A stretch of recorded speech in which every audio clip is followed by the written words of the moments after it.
Welcome back. A support group for autistic children and their parents in Renton has been hailed a success after being nominated for a West Dunbartonshire Provost Award. The Vale of Leven Autism and Asperger's Forum opened a dedicated day centre in June last year and helps to support more than 50 families. Amy Irons reports. Do you like that?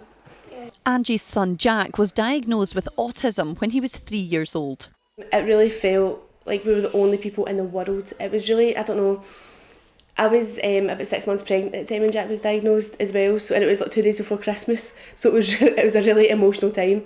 I think you can either take it two ways. You can either get up and fight it, not fight it, but just kind of hit it running, or you can just go within. I just went on it, like just went with it, and there's nothing that can be changed.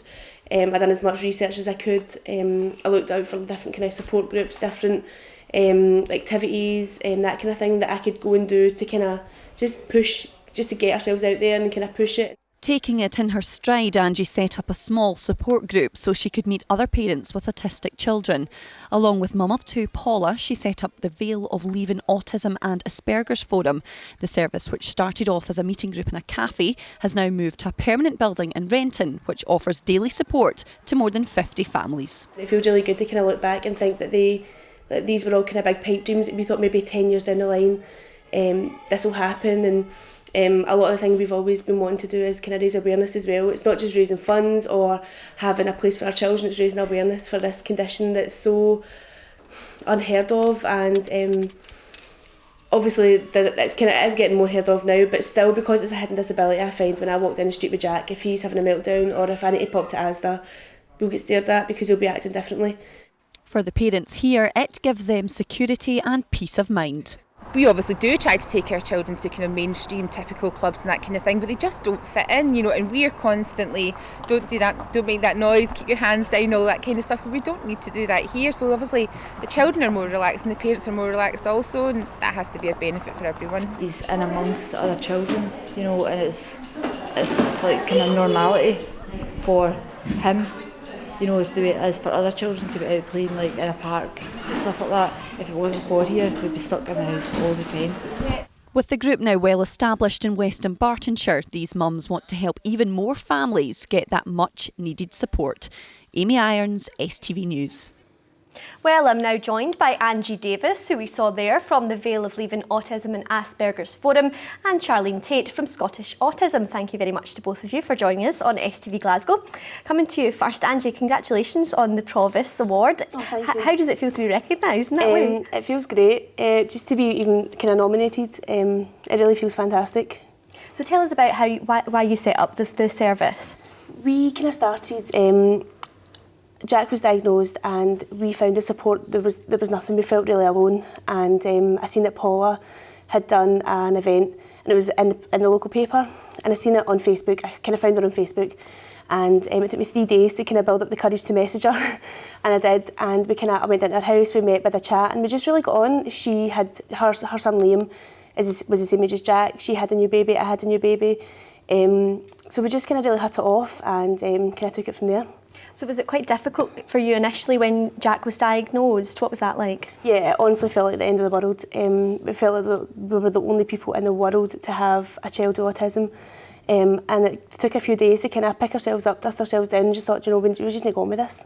And was there actually any support available for you at that time? For children of Jack's age, no. There was a group in Clydebank that were for more older children. We did go along and kind of have a look at it, but it was all older children, so for children of Jack's age there wasn't anything, no.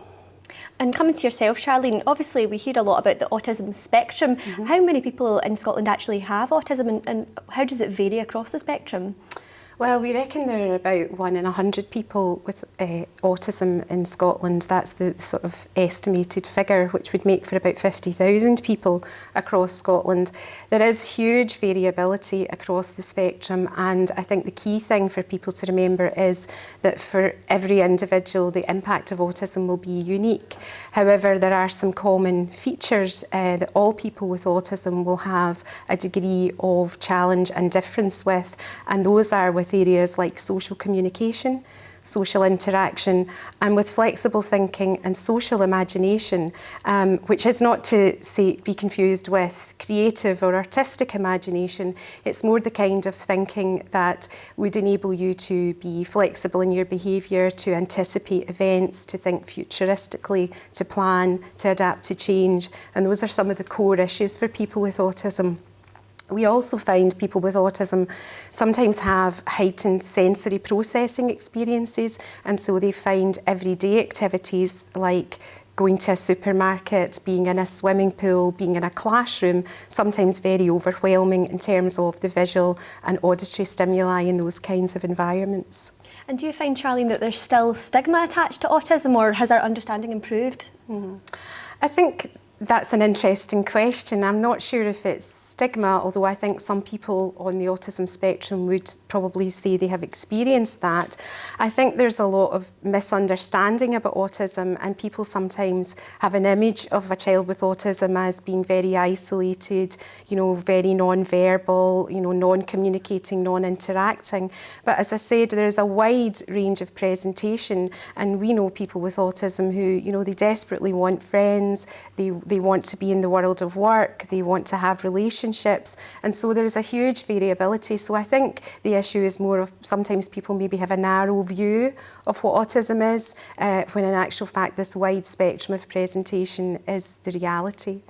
And coming back to yourself, Angie, what kind of support do the people get from the service, and how does it help them? Well, we've got kind of 2 levels of support. We have kind of face-to-face support groups. We've got support groups for siblings as well, youth clubs, for different kind of areas of the spectrum as well as different ages. And we've got an online group as well, which people who either can't make down due to babysitting, or they live too far away, they can kind of come online and get support through that as well. And Charlene, what help do yourself provide? Well, Scottish Autism has a range of supports that they provide. We have an advice line which is open for anyone on the spectrum, a family member or a professional, who can get in touch with us and ask for advice or information. We also have an online support programme called Right Click, which is available for parents of young and newly diagnosed children and teenagers, and later in the year that will be available for parents who are perhaps still supporting adults at home, and also a particular programme will be developing for women and girls. And I think that online approach is really important, because often, as Angie will no doubt be able to tell you, sometimes getting out the house for families is quite difficult, and so the flexibility that an online support which has reliable, good information as well as contact with an autism advisor built in is something that parents all over Scotland and indeed beyond Scotland have benefited from. Okay, Charlene, Angie, thank you both very much for coming into STV Glasgow today. Thank you.